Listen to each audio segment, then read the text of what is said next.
Ya, jadi em, itu mental kita, mental yang disiapkan untuk PK itu harus mental cepet-cepetan gitu. Ya, tapi jangan sampai tergesa-gesa kayak nomor satu tadi. Nah, nomor empat ini sudah pernah kita bahas sebelumnya. Ini tinggal lihat saja. Ini butuh ketelitian karena kalau kalau kurang itu salah, kebanyakan halu ya salah gitu. Nomor lima juga masih sangat-sangat mudah, sangat sederhana. Kita diberikan ya semacam fungsi, fungsi apa namanya? Fungsi piecewise. Yang mana kelihatannya ada tiga fungsi, tapi itu jadi satu fungsi. Yang mana kapan kita pakai atas, bawah, tengah itu lihat lihat ininya syaratnya. Ini X ganjil yang atas, X genap tak negatif yang tengah, X genap negatif yang bawah. Nah, coba ini berapa berarti? Satu min dua. Yang satunya ini min siapa? Diva. Eh,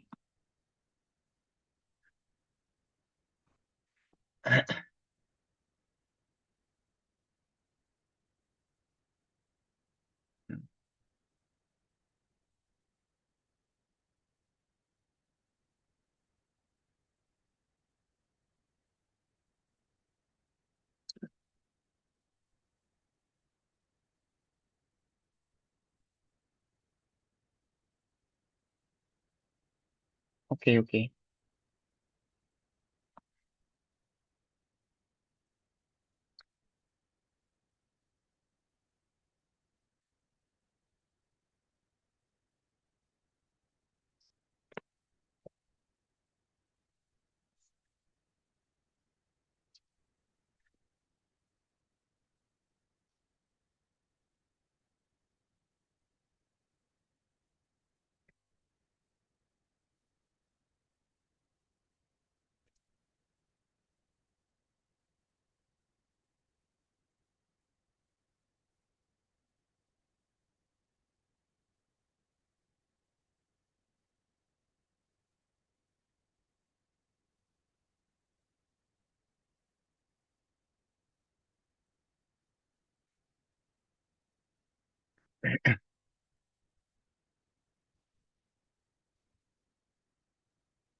Jadi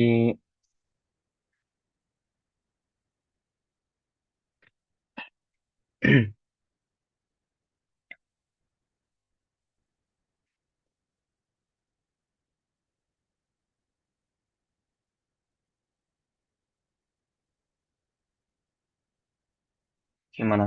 Udah nyoba? Ini teman-teman yang lain juga nggak join, cuman ngisi saja.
Nah, kita bahas.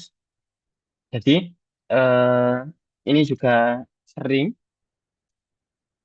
sering ada kayak fungsi gitu ya. kayak fungsi, terus nggak tahu ya ini apa namanya, simbolnya itu pasti beda-beda. Di sini di soal ini itu kurung kurung siku sama kurung biasa itu didefinisikan dengan tiga tiga grafik ini, tiga fungsi ini. Tiga fungsi ini. Kalau X-nya ganjil berarti pakai yang atas. Kalau X-nya genap positif tak negatif itu yang tengah, genap negatif yang bawah. Nah, tinggal kita lihat di soal. Di sini kan yang kurung paling dalam ini kan dua ya. Nah, berarti kita pakai dua dulu.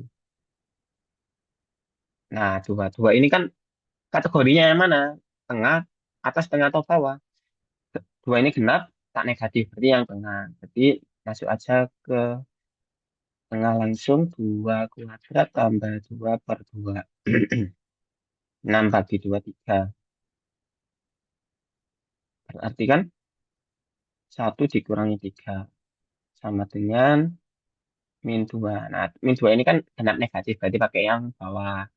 Dua min dua kuadrat plus satu. 4 kali dua, 8 tambah satu, 9. Nah, ini soal soal kayak gini masih masih sangat gampang dan sangat mungkin untuk dikerjakan dengan cepat. Nah, terus so- soal selanjutnya ini berhubungan dengan gradien.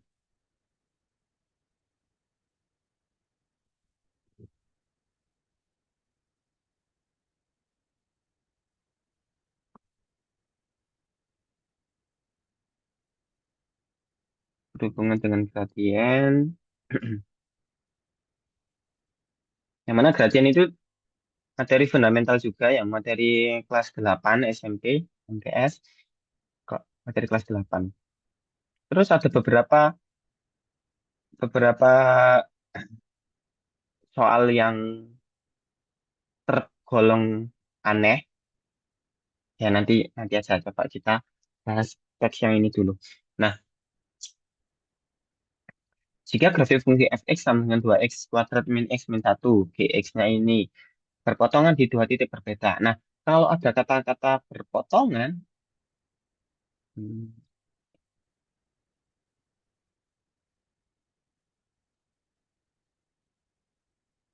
kalau ada kata-kata berpotongan itu tinggal kita sama dengankan saja. Ya, tinggal kita sama dengankan saja atau kita substitusikan juga. Kayak kayak titik tadi. Ya. Ini berarti kan ya sama dengankan atau substitusi. Ya, jadi ini fundamentalnya juga. Jangan bingung kalau ada kata-kata berpotongan. Kenapa kok ada istilah substitusi? Karena fx ini kan sama dengan y. Gx juga sama dengan y kan. Nah, karena sama-sama dengan y, makanya kita sama dengan kan. Y ini sama dengan y. Y ini sama dengan y ini. Kita sama dengan kan. Hasilnya tinggal dua x kuadrat min x min satu sama dengan x kuadrat min tiga x plus 7. Nah, kita otak-atik pindah ke ruas kiri semua. 2x kuadrat dikurangi x kuadrat. 2 dikurangi satu kan satu. Min x, min 3 pindah ruas di plus. Min x plus 3x plus 2x. Min satu, min 8 sama dengan nol. Nah, ini kita cari. 4 sama 2 plus 4 min 2. Berarti x-nya 2 atau x-nya sama dengan min 4. Nah, bentar ini ditanya apa? B dan D, jika B lebih dari D, maka nilai A sama dengan. Nah, kita kan sudah punya ya ini X1, X-nya itu 2 sama min 4. Tapi kita belum tahu mana yang jadi titik K, mana yang jadi titik L. Gimana cara mencari tahunya? Kita tinggal lihat pasangannya. Kalau X-nya 2, Y-nya berapa? Tinggal kita substitusi. Kemana? Boleh ke Fx, boleh ke Gx. Ya, misalkan ke Gx. Nah, berarti kan 2 kuadrat min 3 kali 2 plus 7. 4 dikurangi 6 min 2 tambah 7 5. Kalau yang ini, Y sama dengan min 4 kuadrat 16 min 3 kali min 4 plus 12 plus 7. 28 tambah 7 35. Oh, ternyata, bentar, belum taruh.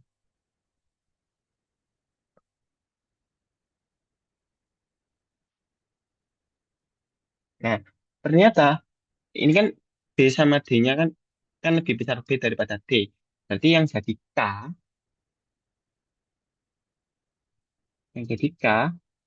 itu yang B-nya besar. Yang Y-nya besar, berarti min 4,35. Yang jadi L itu 2,5. Berarti A-nya itu yang mana? A-nya min 4.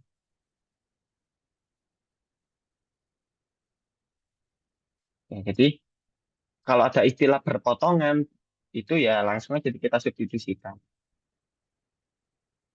Nah, ini juga persamaan kuadrat ya, pelajaran kelas 10. Terus gradien garis M.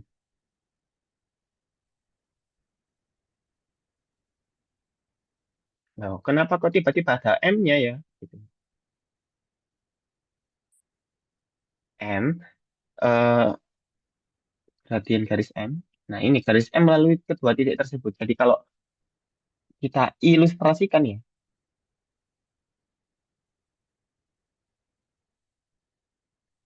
ada dua, langsung aja, ada dua grafik. Ya, kayak gini misalkan aja. Ini titik potongnya. Nah, ini garis yang melalui kedua titik tersebut. Ini namanya garis M. Nah, gradiennya itu berapa gitu. Nah, cara mencari gradien itu sudah pernah saya tegaskan ya, sudah pernah saya jelaskan pas kapan dulu.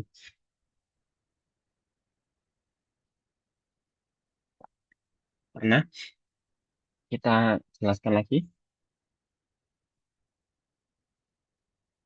Nah, gradien itu rumusnya ada tiga, dua, dua.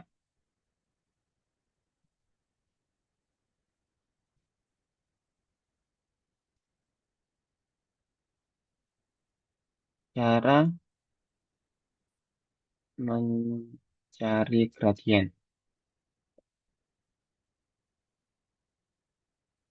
Yang pertama itu dari persamaan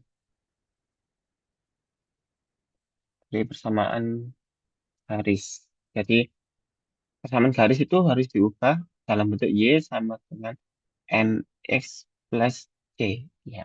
Plus kiri harus Y saja. Ini jadi gradiennya.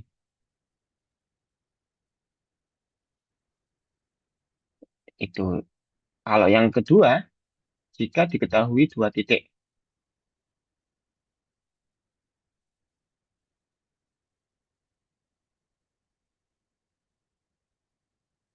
Jika diketahui dua titik, rumusnya M sama dengan Y2 min Y1 per X2 min X1. Nah, di sini kan kita sudah punya dua titik ini kan. Langsung saja, berarti M, Y2 min Y1, 35 dikurangi 5 per min 4 dikurangi 2 min 5.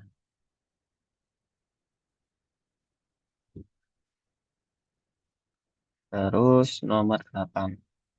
Tegak lurus. Nah, persamaan garis. Ini cara mencari gradien. Cara yang kedua, cara mencari persamaan garis.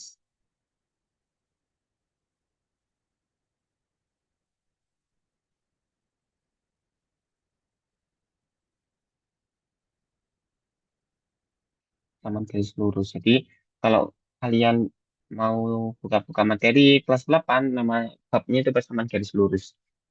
Di mana itu ada gradiennya. Oh iya, ada sebelum itu ada hubungan dua garis. Yang pertama itu sejajar. Nah, namanya sejajar itu kan berarti miringnya sama. Gradien kan kemiringan. Karena sejajar berarti kemiringannya sama, berarti gradiennya sama. Nah, terus tegak lurus. Kalau tegak lurus itu M1 dikali M2 sama dengan -1. Jadi, kalau caraku biasanya, kalau M1-nya itu 2/3, M2-nya kebalikannya, min 3/2. Jadi, kalau ada kata-kata sejajar, tegak lurus, itu pasti hubungannya sama ini. Terus, kalau cara mencari persamaan garis itu ya tinggal, enggak sih? Iya, masih ada dua cara juga. Cara pertama itu jika diketahui gradien. Jadi tadi cara mencari gradien jika diketahui persamaan garis ada. Sekarang kebalikannya, mencari persamaan garis jika diketahui gradien, tapi ada satu titik juga. Jika diketahui gradien plus satu titik. Ini persamaannya itu Y min Y1 sama dengan M kali X min X1. Jadi M-nya itu gradien, X1 Y1-nya itu titiknya. X sama Y-nya itu tetap biar jadi variabel saja. Terus yang kedua,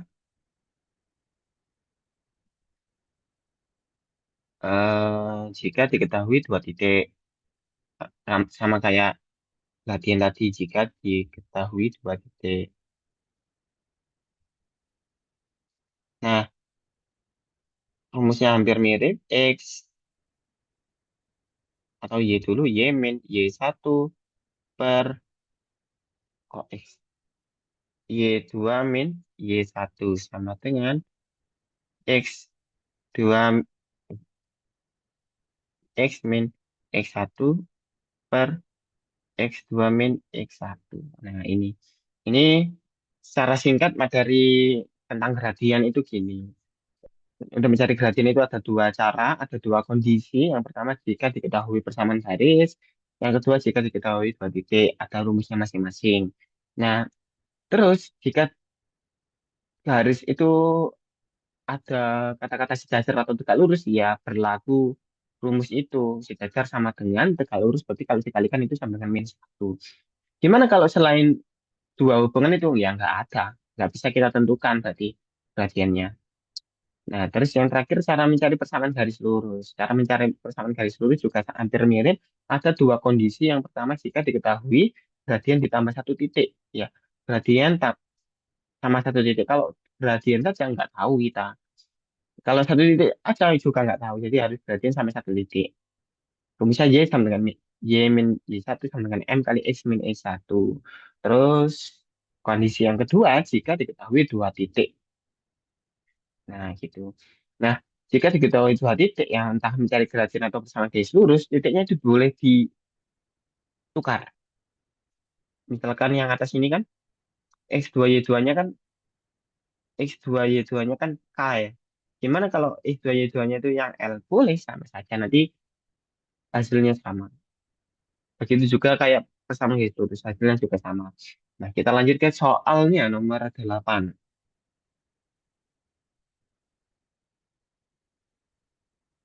Hmm.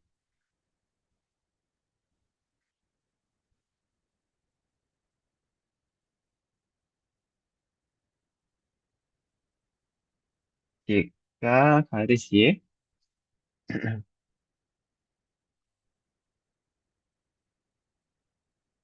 nah, jika garis Y sama dengan PX tambah Q tegak lurus dengan garis M dan melalui titik 1,1. Nah, tegak lurus garis M. M tadi gradiennya kan ini kan, min 5 kan. Berarti tegak lurus garis M. Berarti gradiennya jadi 1/5. Loh, kok bisa? Karena ya min 5 itu kebalikannya 1/5 gitu. Min 5 kali berapa ya hasilnya min 1 ya 1/5. Nah, melalui titik 1,1. Tinggal substitusi min Y1 sama dengan M kali X min X1. Y min Y1-nya 1, M-nya 1/5 kali X min 1. Nah, kita harus lihat juga ininya, persamaannya. Ruas kiri hanya Y saja. Berarti 1/5 ini kan enaknya ya. Enaknya itu kan dipindah ruas ke kiri jadi perkalian 5. Tapi nggak usah karena ruas kiri kan pengennya Y saja. Nah, terus ini preferensi masing-masing. Gimana cara kalian mendeteksi, me, manajemen angka kayak kemarin? Kalau caraku, Y sama dengan ini 1/5 kali X berarti 1/5 X, 1/5 min 1, dikali min 1 berarti min 1/5. Min satunya pindah ruas jadi +1. Nah, kalau caraku berhenti di sini. Tanpa di, ya nggak masalah sih ini min 1/5 tambah 1 itu berapa gitu. Nggak masalah. Cuman caraku sendiri nggak usah. Ini disuruh mencari P tambah Q kan ya. Ini yang jadi P, ini yang jadi Q. Kok sama dengan. Jadi P tambah Q sama dengan 1/5 dikurangi 1/5 tambah 1 ya udah hasilnya 1. Jadi nggak perlu effort 1/5 ditambah 1 itu berapa gitu. Jawabannya 1 gitu.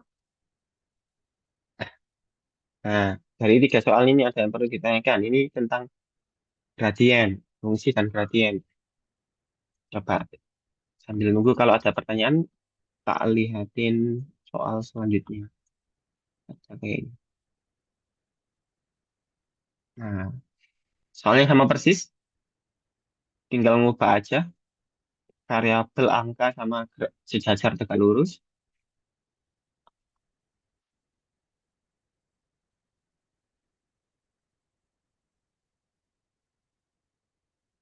Nah, sama juga sama persis.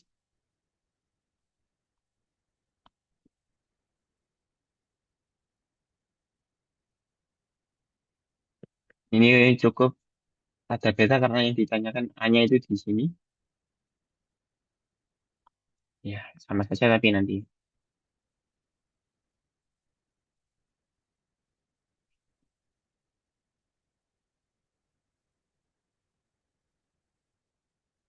Itu jadi gradien ini enggak di soal tahun kemarin aja. Tahun sebelum-sebelumnya gradien sama tekanan garis lurus itu juga sangat sering di highlight ya. Sama TO-TO juga sering dipakai. Jadi ya wajib tahu juga gradien sama persamaan garis lurus.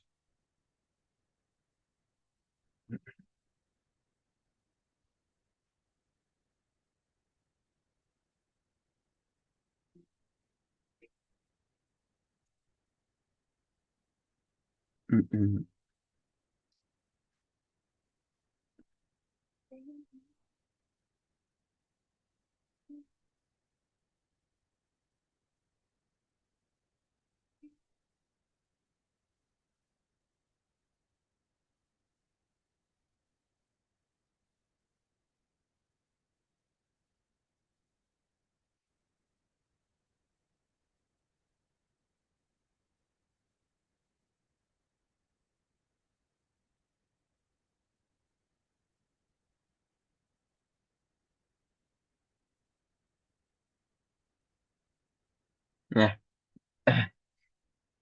Kita lanjut ke teks yang kedua.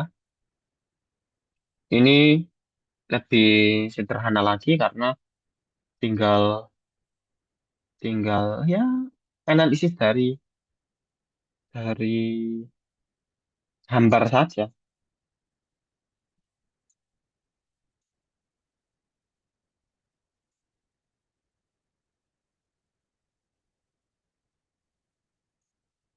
Yang mana geometri ini ya mare- materi prioritas juga di PK. Tiap tahun itu pasti ada aja geometri kayak gini. Tapi nggak tahu ya, yang kemarin itu emang gampang kok geometrinya. Misalkan gini, yuk.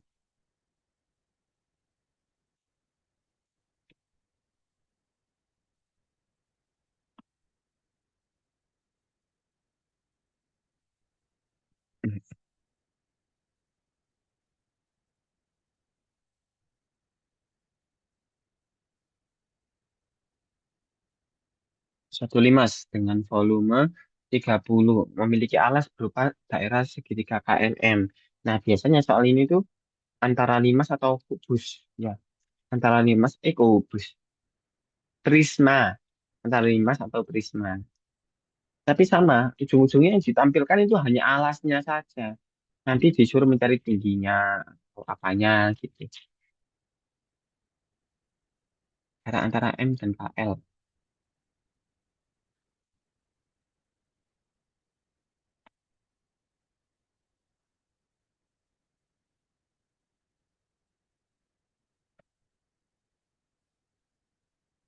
Dan ya sangat-sangat sederhana sebenarnya. Cara antara M dan KL itu bagaimana? M dan KL kan ininya ya. Cara ini kan,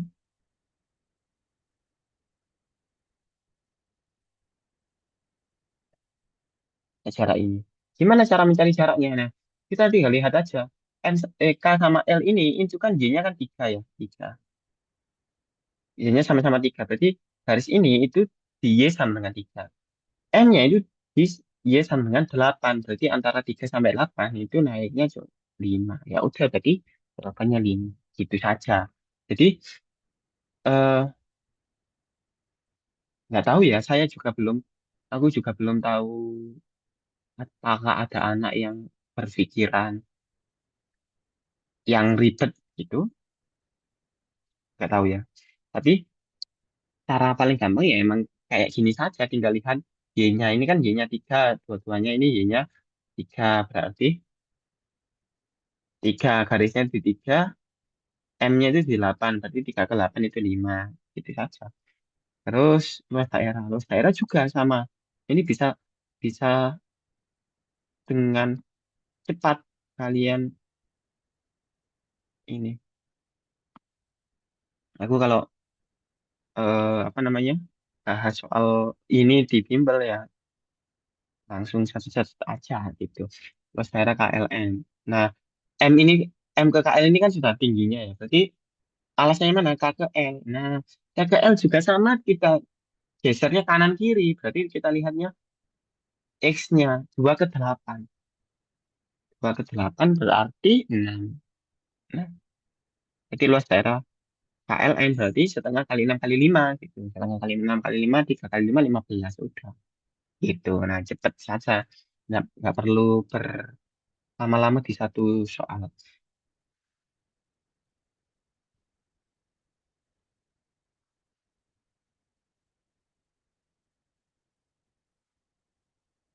Terus nomor 11, tinggi limas tersebut. Nah, kalau ini ya sebenarnya cepat juga, cuman kalian harus tahu dulu ya.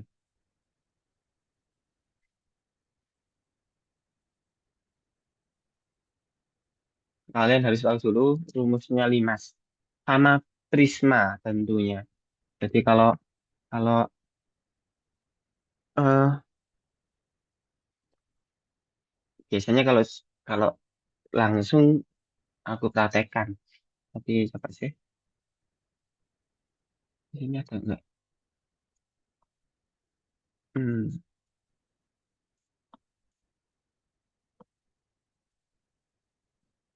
ada prisma. Jadi prisma itu, prisma itu kan yang bawahnya sama tutupnya itu sama ukur bentuknya, sama bentuknya. Jadi misalkan yang bawah itu trapesium, berarti atasnya trapesium. Yang bawah itu jajar genjang, atasnya sudah juga jajar genjang. Ya nanti sangat beraneka ragam ini gambarnya. Tapi analisisnya sama. Terus rumusnya juga sama. Jadi kalau kalian lihat, kalau kalian punya apa ya, hmm, toples misalkan, toples yang bentuk atau gelas atau tumbler ya, ya bentuknya tabung. Tabung itu kan juga termasuk prisma, yang mana alas sama tutupnya itu lingkaran, makanya namanya tabung. Nah, misalkan alasnya itu luasnya luasnya 5 misalkan ya. Anggap saja alasnya luasnya 5. Nah, alasnya itu 5 alasnya saja. Nah, ada berapa lapisan dari alas sampai tutup yang untuk memenuhi satu tabung itu tadi gitu. Nah, berapa berapa lapis itu kan dinamakan tingginya. Alasnya itu tadi 5 itu tadi luas alasnya. Makanya kalau kalau prisma volumenya itu luas alas kali tinggi. Nah, jadi tanpa tanpa dihafal ataupun kalau nanti itu ngeblank ya kalian tahu logika dasarnya ini asal usulnya dari mana gitu. Itu tadi analoginya. Terus limas, limas analoginya sama, logikanya sama kayak prisma. Cuman yang membedakan prisma sama limas itu kan tadi kan kalau prisma atasnya itu sama kayak bawahnya. Limas itu beda. Limas itu beda. Limas itu ujungnya atasnya itu lancip, nggak sama kayak alasnya. Jadi kalau lancip tinggal ditambah 1/3. 1/3 luas alas kali tinggi gitu. Jadi ini sama dengan kok L sih. Volumenya sama dengan 1/3 kali luas alas kali tinggi. Volumenya berapa? Volumenya itu 30. Ya udah berarti 30 sama dengan 1/3 luas alasnya jadi 15, tingginya berapa? Coret-coret 5, T-nya 6. Nah, jadi kalau sudah tahu teorinya saja tinggal, oh ini berapa, berapa, berapa, 6 gitu. Nggak perlu khawatir opsi yang lain. Lu kok ada 3/29, 3 akar 29, kok tiba-tiba ada 30/41 akar 41 gitu. Nggak perlu. Nggak, nggak penting itu nanti. Yang penting tahu caranya. Soalnya eh, sejak tahun 2024 kayaknya, PK itu emang didesain soal yang bisa dikerjakan dalam waktu 1 menit. Beda kayak yang tahun-tahun sebelum-sebelumnya. Ini kan masih banyak ya, kayak kayak gini itu. Ya walaupun emang sama saja sih. Nanti juga kayak gitu, ada soal yang kayak gitu.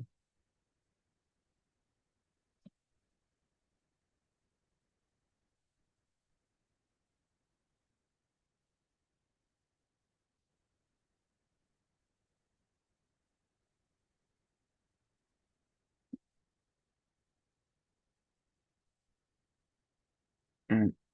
Nah,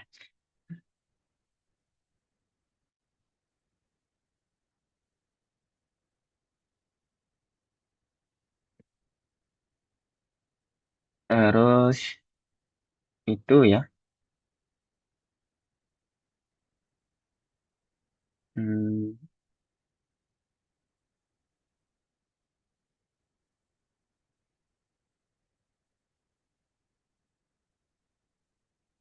ya, faktor persekutuan.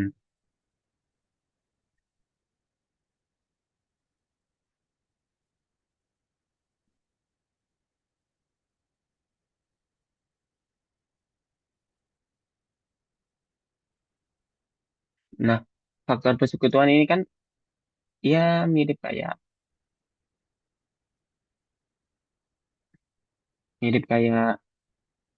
apa namanya FPP KPK FPP. Cuman biasanya di PK ini angkanya besar dan nggak masuk akal gitu. Kayak 49 kuadrat tambah 49 gitu. Ini kalau kita cari 49 kuadrat itu berapa gitu kan terlalu banyak ya. Oh, ternyata tapi ada trik-triknya. Misalkan 49 kali 49. 49 kuadrat tambah 49 kuadrat tambah 49. Nah, ini ada triknya. Biasanya sih ada konten kreator di IG namanya Vincent.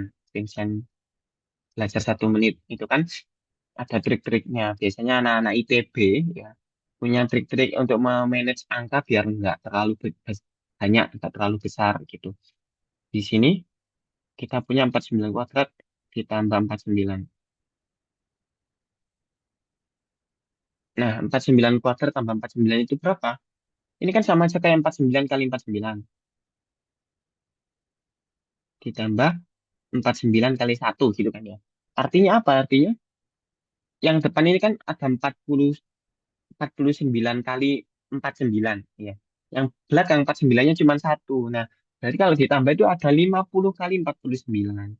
50 kali 49. Udah ketemu kayak gini. Ini yang pertama. Yang kedua, em, kita otak gimana ya? Berarti 12 kuadrat min 2 kuadrat. Ini kalau tanpa mikir kayak gini pun nggak masalah sih. 144 dikurangi 4 berarti 140 gitu. Nah, F, faktor persekutuan. Berarti kan faktor faktor itu apa sih sebenarnya? Bahasa bayinya faktor itu em,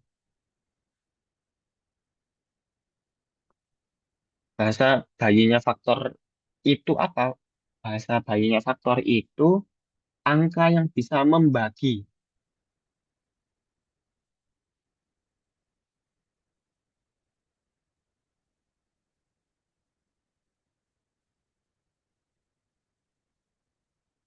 Bisa angka yang bisa membagi. Jadi kalau persekutuan berarti bisa membagi dua-duanya.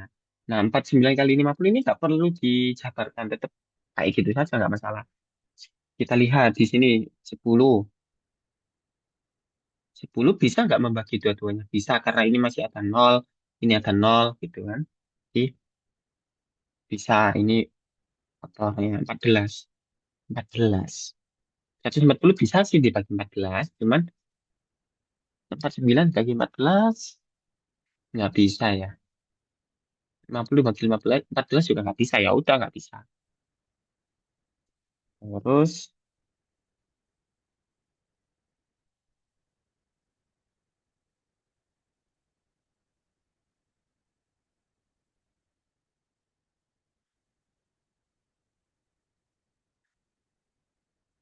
bentar.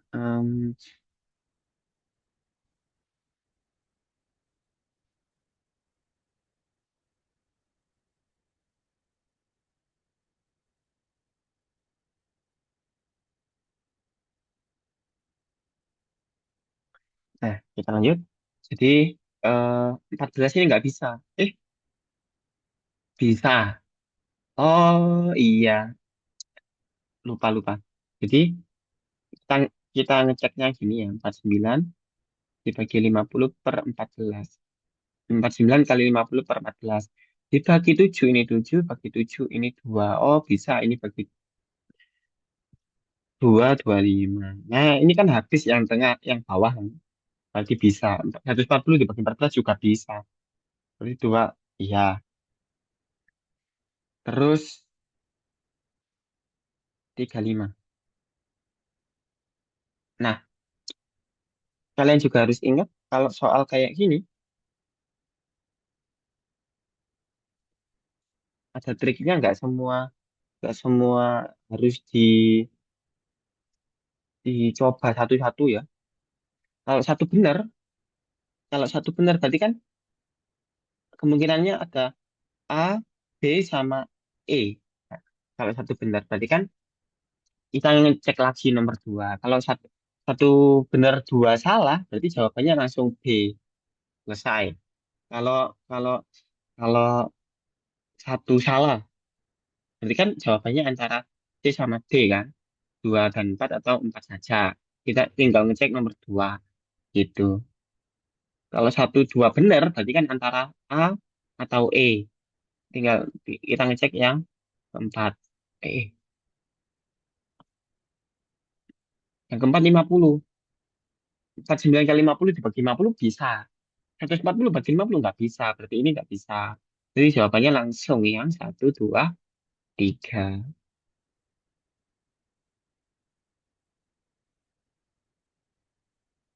Kenapa kok ini penting? Karena, cek. Karena, eh,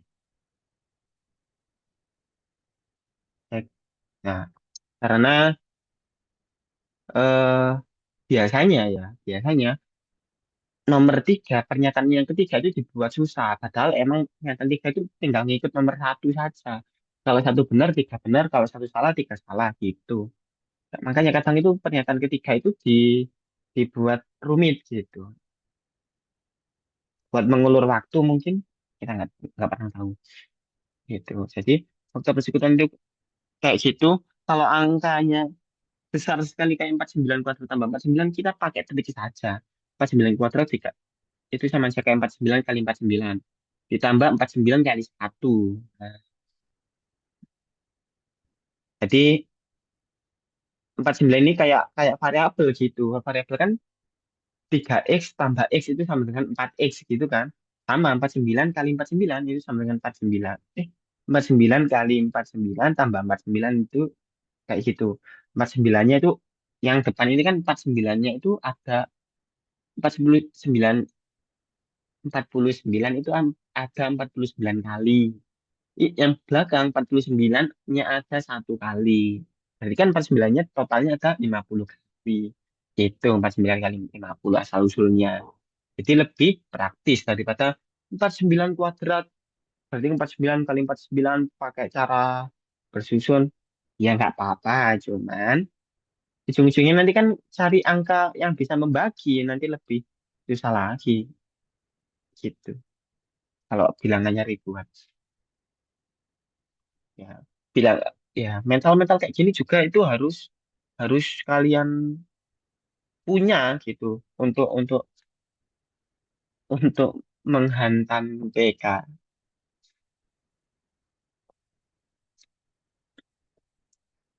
Kita masuk ke soal.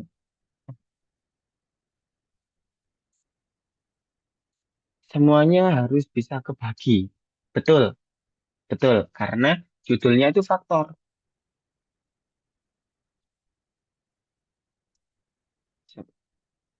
Tapi ingat ya, apa?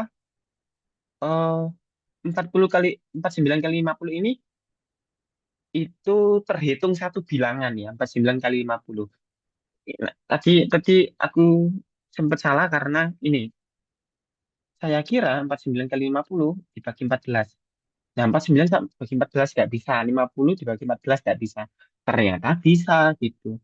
Sama-sama dibagi 7 dulu. Ini kan 7 dibagi 7, 2. 50 dibagi 2 kan 25. Nah, kalau pembaginya habis, berarti kan dengan kata lain, 49 kali 50 itu bisa dibagi 14. Oh, ternyata bisa kebagi gitu. Berarti 14 itu faktornya itu gitu. Ya, kalau kalau kalau judulnya faktor berarti harus kebagi.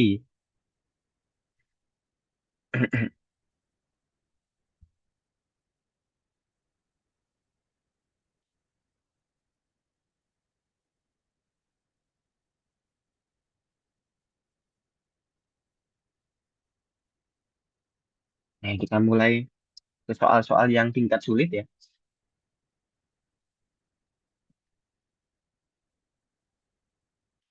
Belum, nomor 13.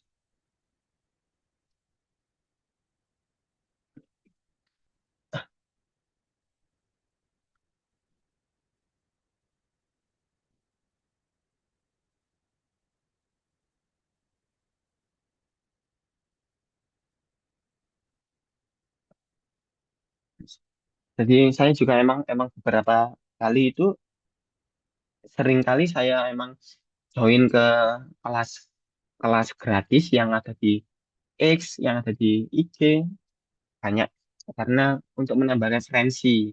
Gimana cara ngajar soal kayak gini yang lebih efisien itu bagaimana? Apakah cara saya ada yang lebih efisien lagi gitu?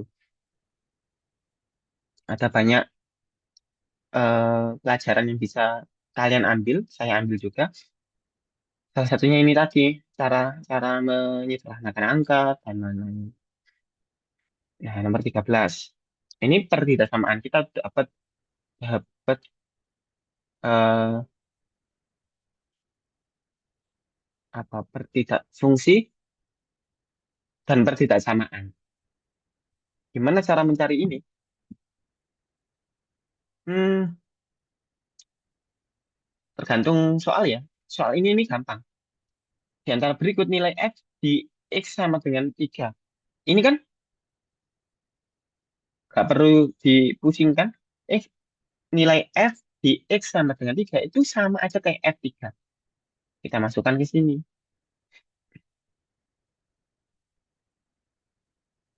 F3 berarti sama dengan X-nya diganti dengan 3. Berarti 3 pangkat X min 1 berarti 2. Ini 3 kali 3 kuadrat tambah 1. Berarti F3 itu antara 9 sama berapa ini 9 tambah 3 kali 3 27 28. Berarti yang tidak mungkin ini 7 nggak mungkin. Ini 7 nggak mungkin, 12 mungkin, 9 nggak mungkin. Ya udah 1 dan 3 selesai. Nah, ini tergantung soal. Kalau soalnya gampang, ya gampang. Eh dan kalian harus bisa tahu maksud artinya nilai F di X sama dengan 3 ya F3. F3 berarti kan X-nya diganti dengan 3 tinggal tinggal dimasukkan saja tanpa basa-basi, tanpa tanpa apa namanya? Bingung, langsung aja. Berarti jawabannya 1 dan 3. Nanti opsi jawabannya tetap sama kayak gini kok. Oke, 1 dan 3. Itu. Bentar, Pak. Mengintip soal yang sama. Ini masih sama. X-nya diganti dengan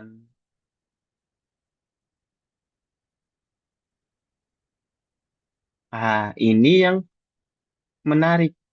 Untuk X lebih dari 5, lebih dari sama dengan 5. Berarti kan X-nya harus lebih dari sama dengan 5 saja. Tapi ini X-nya sama dengan 6.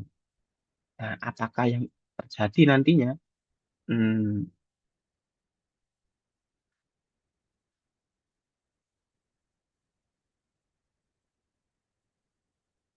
hmm.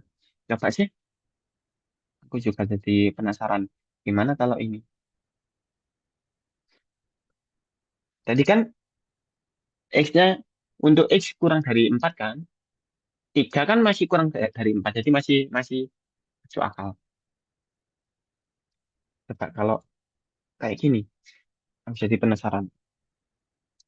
Oh, astagfirullah enggak sih. Ini X-nya kan lebih dari 5. 6 kan masih termasuk lebih dari 5. Ya udah enggak ada masalah. Iya, enggak ada masalah. X-nya lebih dari 5. Ya, ini kan X lebih dari 5. 6 kan termasuk lebih dari 5. Ya enggak ada masalah, tinggal di substitusi aja langsung. Yang mana? Coba. Kalau coba sih, kalian coba. Nah, ini Mas juga tinggal berdua saja. Enggak apa-apa, coba. Kalau X-nya 6, berarti yang tidak mungkin itu berapa?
Hmm, 20 dan 90. Em, Kalau X-nya 6 berarti 18 tambah 6. 6. 18 tambah 4, 22. X 6. 3 pangkat 4. 3 pangkat 3 pangkat 4. Iya. 81. 22 sama 81. Ya, 20 sama 90. Betul. Ya, ini soal-soal yang gampang. Ini juga.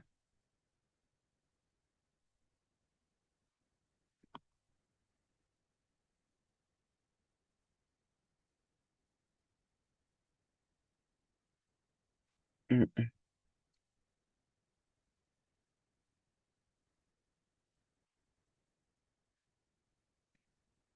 Ini juga berarti. Nah, ini karena hanya menunjukkan kuadran. Kuadran satu. Yang nilainya positif itu semua. All. Kuadran 2 sin, kuadran 3 tan, kuadran 4 cos. Nah, gitu, gitu saja. Tanpa menunjukkan apa-apa ya. Ya, hanya itu saja. 1/sin. 1/sin. Itu 4. Berarti sin itu 1/4. Tinggal dibalik saja. Nah, sin itu perbandingannya demi depan miring.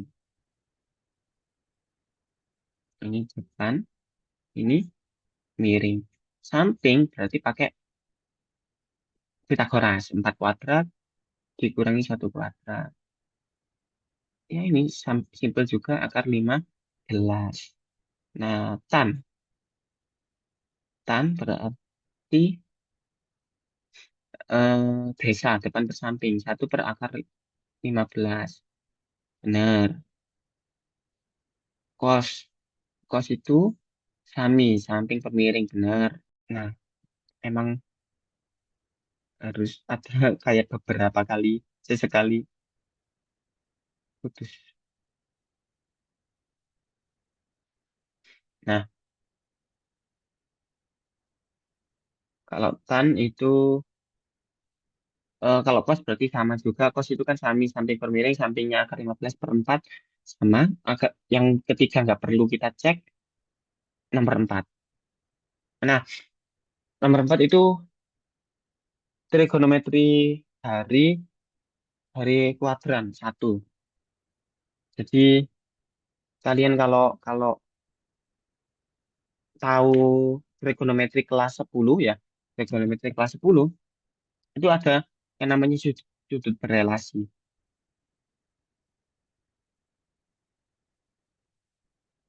Ini juga penting. Terus 90 min alfa, 90 min theta. Bentar, sin itu cos ini tan ini. Sin ini sama dengan A. Kalau sudutnya itu 90 min theta, trigonometrinya itu berubah. Jadi cos, sin jadi cos jadi sin, tan itu jadi kotan. Nah, makanya tan di sini sama aja kayak kotan. Yang mana kotan itu kebalikannya desa apa berarti samping per depan, samping per depan. Sampingnya akar 15, depannya satu. Berarti ini juga benar. Berarti nanti jawabannya benar semua. Tuh. Oh ya, semua pilihan benar. Gitu. Nah, terus ya pokoknya soal kayak gini itu masih sangat masuk akal, tinggal tinggal Pitagoras saja. Bingung, bingung. Oke, bingung sebelah mananya sudut berelasi,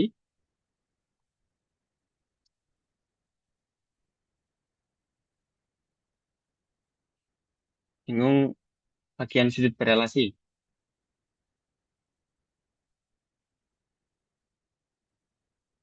Eh, atau Pitagorasnya nggak bingung kan? Hmm, tentuin benar salahnya gimana? Oh, enggak kan kan ini apa? eh ini pernyataan satu tan theta itu 1/5 akar 15. Ini kan tan ini kan 1/akar 15. Ini kan sama kan benar berarti.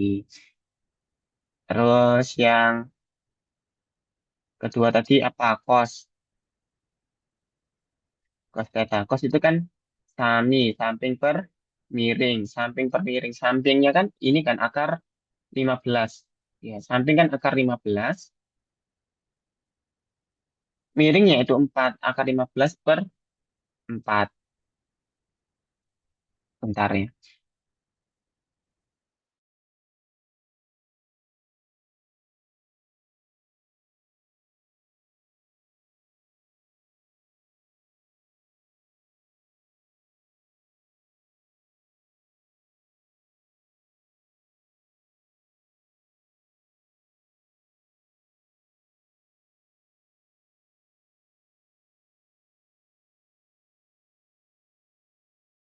Nah, cek cek. Oke, kita lanjut. Jadi, kalau cos itu kan samping per miring. Sampingnya kan akar 15 per 4. Nah, ini kan di opsi di pernyataannya itu kan sama. Di pernyataannya kan sama, akar 15 per 4. Nah, berarti kan benar gitu. Kalau kalau dilihat dari jawabannya, di sini kan di sini kan opsi mana yang nomor satu sama dua benar. Loh, yang E kepotong.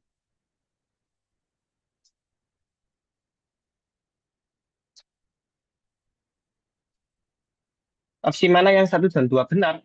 Antara opsi A, ya, antara opsi A atau opsi E, semua pilihan. Berarti kan yang ketiga kan tinggal ngecek nomor 4 saja ya. Kalau nomor 4 salah, berarti kan opsinya A. Kalau 4 benar, opsinya yang E, gitu. Nah, kalau kalau yang keempat, cara ngeceknya bagaimana? Sama kayak ini. Ini, tan sudut berelasi di kuadran satu. Di kuadran satu ini kan tan 90 derajat min theta itu sama dengan kotan. Ya. Kotangen theta. Berarti kotan theta itu sama aja kayak tuh.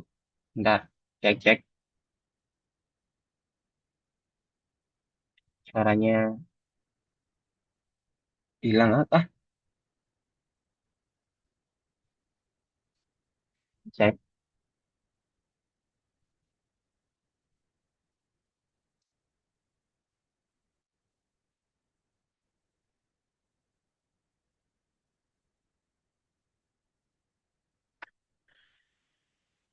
cek. Yang Oh, sin dapat 1/4 dari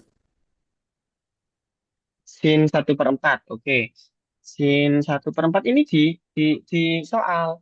Ini kan 1 per sin sama dengan 4 ya. 1 per sin itu sama dengan 4. Eh, tinggal dibalik saja. Berarti kan sin itu 1/4. Gimana ya cara ini kan kayak kayak ya sederhana saja kayak misalkan 1 per sin itu kan 4. Berarti sin tinggal kayak pindah pindah ruas saja 1/4. Jadi dibalik kalau 1 per sin itu 4 ya sama aja kayak 4/1. Berarti sin itu dibalik 1/4 itu.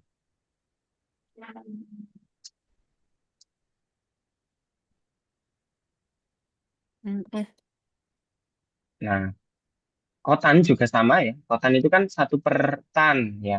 Kotan itu 1 per tan atau kebalikannya dari tan. Tan tadi kan sudah ada 1/15. Berarti kotan itu akar 15 per 1. Ini benar. Gitu. Jadi jawabannya yang semua saja. Ini soal yang sangat sederhana, sangat sering maksudnya. Sangat sering ditemukan juga. Nah, trigonometri. Nah, ini tan. Kadang Kadang yang diketahui tan, kadang apa gitu. Terus kuadrannya juga nggak melulu kadang kuadran satu, dua, tiga, kuadran empat gitu. Nah, kuadrannya itu nggak mempengaruhi apa namanya Pitagorasnya. Kuadrannya itu hanya mempengaruhi positif negatifnya gitu. Gimana sudah paham ya? Ini tinggal apa ya? Tinggal ganti mengubah trigonometrinya dari dari sin jadi cos atau jadi tan gitu. Lewat apa ngubahnya? Lewat Pitagoras. Samping depan kiri gitu.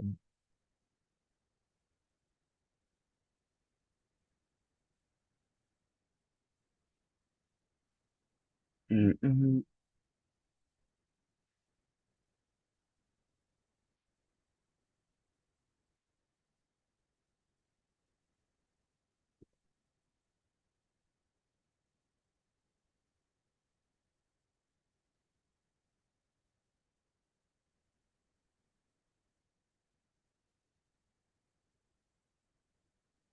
Oh ya. Eh, mungkin tambah soal yang ini pernyataan-pernyataan. Nggak tahu ya nanti nanti eh, kalau beda orang nanti saya jelasin lagi tapi nggak masalah. Dasar dari soal-soal pernyataan. Ini kan soal pernyataan itu biasanya soal yang eh, IRT-nya tinggi kalau menurut saya. Maksudnya pernyataan itu bagaimana? Yang ini, yang pernyataan satu cukup, dua tidak cukup dan lain-lain. Soalnya ya, ya bentuk soalnya saja itu susah gitu. Ditambah lagi materinya. Kalau materinya susah ya susah. Kalau materinya gampang ya tetap aja susah karena bentuk soalnya susah. Nah, yang menurut saya itu IRT-nya tinggi. Contoh misalkan, eh, nah ini sederhana saja. Misal connect, reconnect lagi. Emang jaringannya.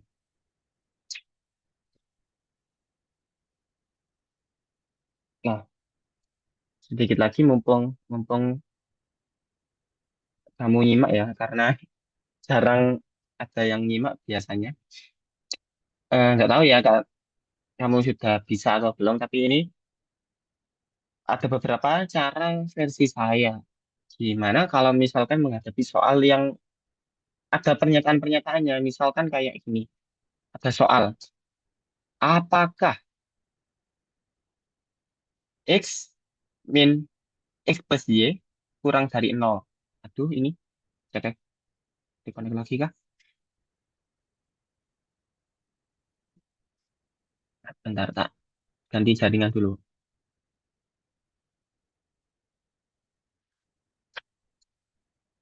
Wifi-nya nggak bisa diandalkan.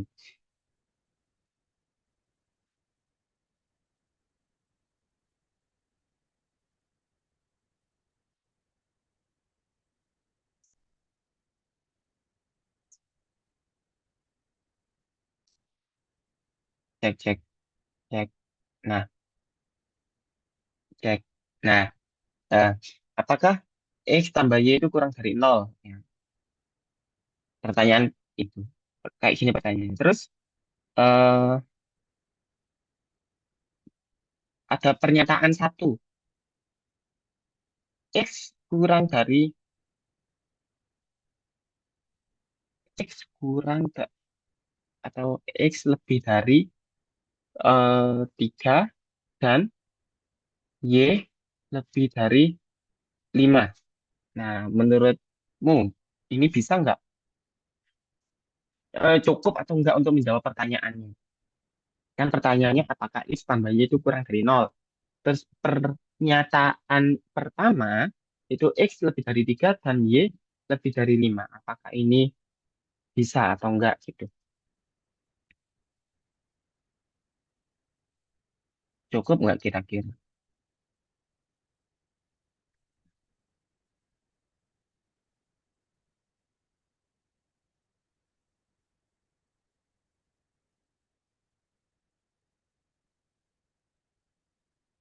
Oke,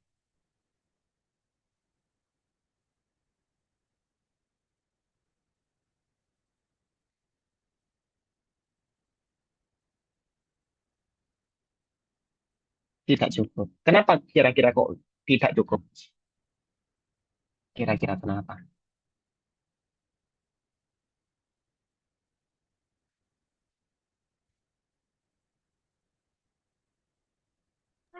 Kan kalau X-nya lebih dari 3, berarti berarti X itu 1 sama 2 gitu, Sat. Kalau lebih dari 3 gitu. Loh, Terus Y-nya ya, mentok, at- mentok di atasnya 4. loh, atasnya Eh, tidak dong, salah lebih ya? dari. Enggak berarti. Enggak, lebih dari, X-nya lebih dari 3, berarti kan Berarti kan atasnya 4 ke 3. atas. Betul, Lah Y-nya juga 5 ke atas. Berarti kalau seumpama betul. ditambah kan nggak dapet 0. Berarti jawabannya apakah X tambah Y kurang dari 0? Hmm, tidak. Nah, nah, kamu bisa jawab Nah, tidak, itu kan juga jawaban gitu. Ini oh, ini ini yang banyak salah. Ini yang banyak salah. Eh, kita kita dengan menjawab tidak itu kan juga sebuah jawaban ya. Apakah X tambah Y itu kurang dari 0? Tidak. Berarti ini cukup. Ini hmm. cukup. Karena kita bisa menjawab dengan jelas jawabannya itu tidak gitu. Nah, terus contohnya yang tidak tidak cukup itu bagaimana? Misalkan kayak gini. X kali Y kurang dari 0. X kali Y kurang dari 0. Ini cukup nggak kira-kira?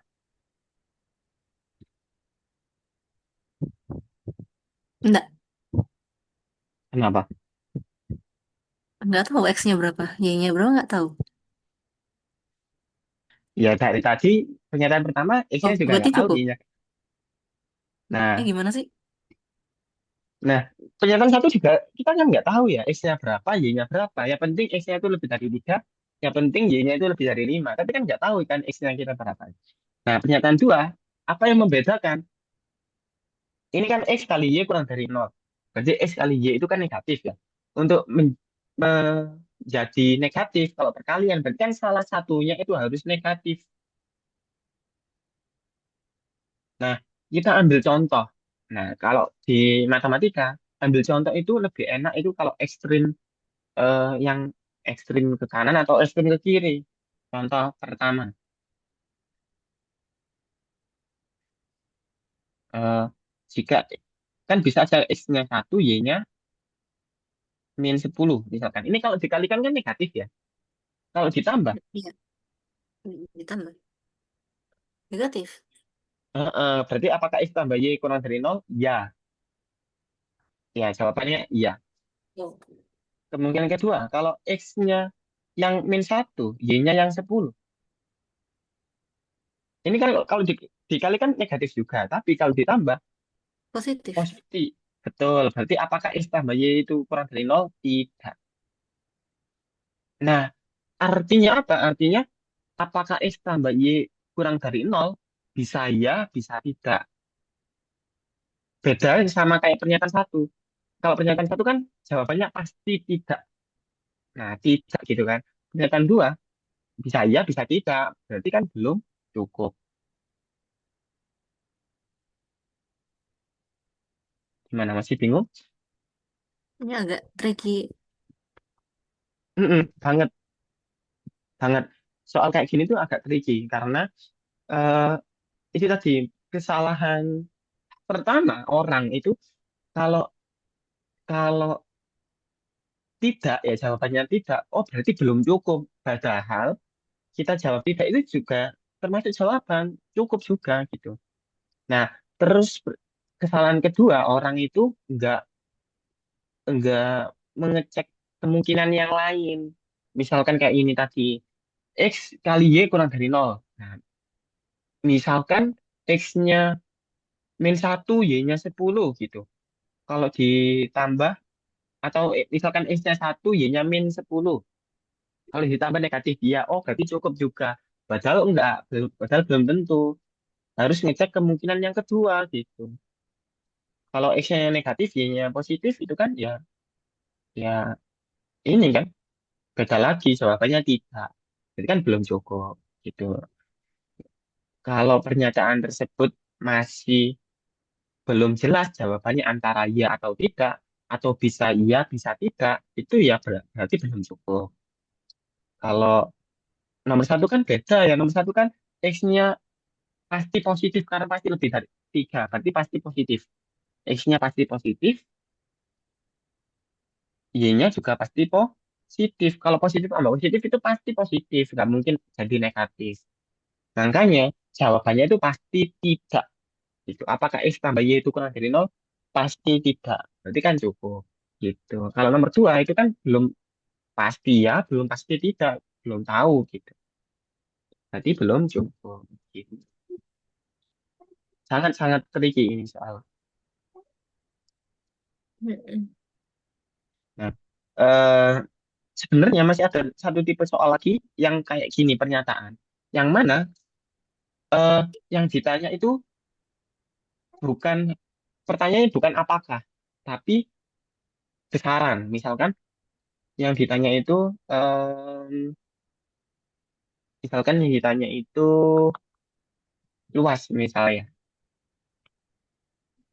Di bawah aja. Mungkin jadi soal terakhir ya. Ini berapakah luas segitiga ABC? Nah, jadi hmm,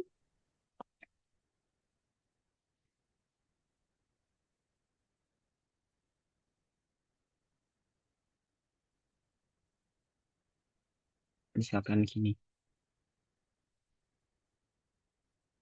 Berapakah luas ABC? Hmm, misalkan ini bentar-bentar 5 ini 26 misalkan. Nah, dari sini aja. Berapakah luas segitiga ABC? Nah, kalau kalau soal kayak gini, treatmentnya juga beda lagi. Kalau yang tadi treatmentnya hanya untuk mengetahui benar atau salah, eh, apa, ya atau tidak. Kalau ini enggak, ini treatmentnya kita harus mencari luas, mencari satuan angka pastinya itu berapa gitu. Nah, misalkan pernyataan pertama itu sudut B sama dengan 90 dan eh, em, AB itu 10. Kok 10 derajat, 10 senti. Nah, ini cukup nggak kira-kira?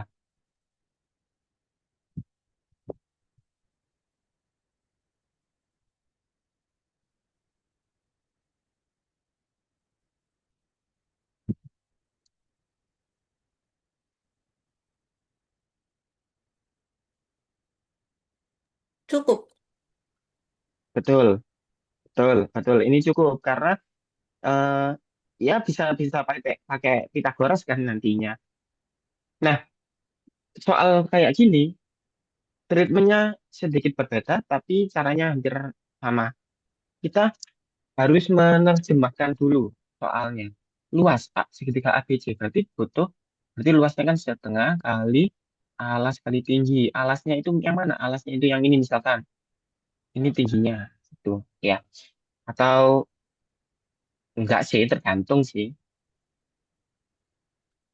Eh, maaf, tergantung. Jadi ini sudut sudut B. Sudut B itu kan 90 misalkan ini 90. Oh, berarti ini baru jadi alas sama tingginya. Nah, AB-nya sudah diketahui 10, berarti BC, untuk mencari BC bisa pakai Pitagoras. Nah, nanti BC-nya bisa bisa pakai Pitagoras. Nah, nanti ketemu BC-nya. AB-nya sudah ada, berarti luasnya ketemu nanti. Nah, soal kayak gini nggak perlu sampai ketemu. Luasnya berapa, nggak perlu sampai ketemu. Yang penting itu, eh, apa ya, diketahuinya cukup nggak, informasinya cukup nggak untuk mencari itu tadi. Ini cukup. Karena BC-nya ada, AB-nya ada. Gitu. Nah, terus yang kedua, Em,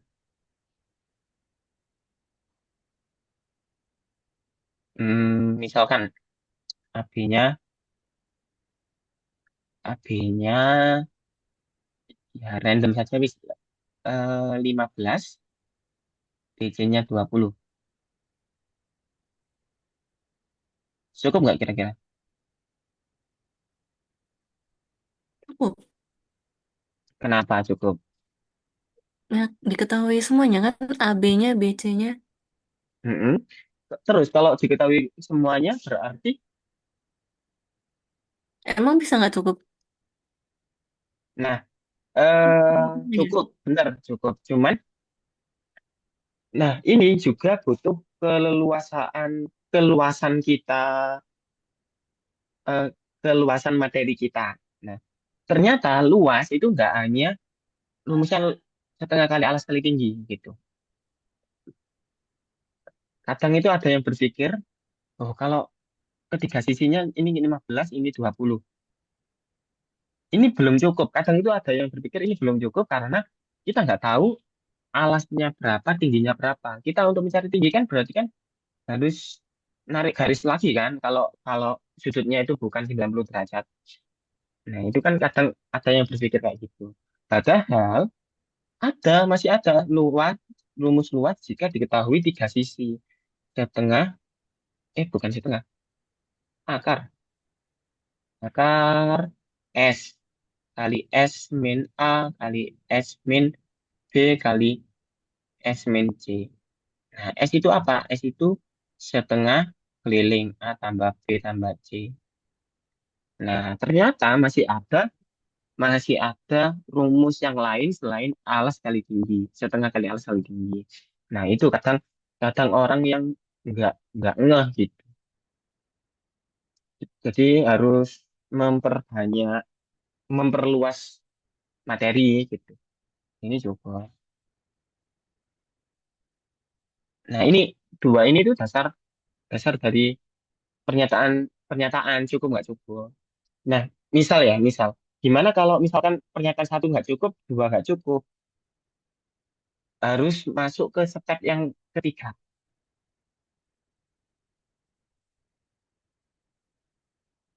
Step yang ketiga itu menggabungkan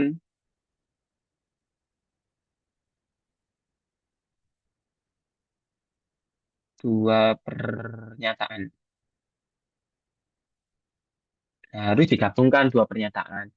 Berarti AB-nya ya 90 derajat atau bagaimana gitu harus digabungkan. Kalau dua-duanya cukup berarti jawabannya eh nah kalau satu cukup, dua nggak cukup, itu yang A, dua saja yang cukup, berarti yang B. Nah, kalau misalkan sudah melewati step yang kedua ya, yang ketiga, yang mana harus digabungkan dan ternyata cukup, itu yang C. Kalau sama sudah digabungkan dan nggak cukup, berarti yang E. Kalau sama-sama cukup, kayak contoh yang kedua tadi, yang D. Gitu. Gimana, paham ya? Tinggal latihan materinya saja. Ini ini materi apa? Ini materi fungsi, ini materi barisan. Nah, next kita bahas lanjutan soalnya dan contoh soal pernyataan-pernyataannya. Gimana, paham?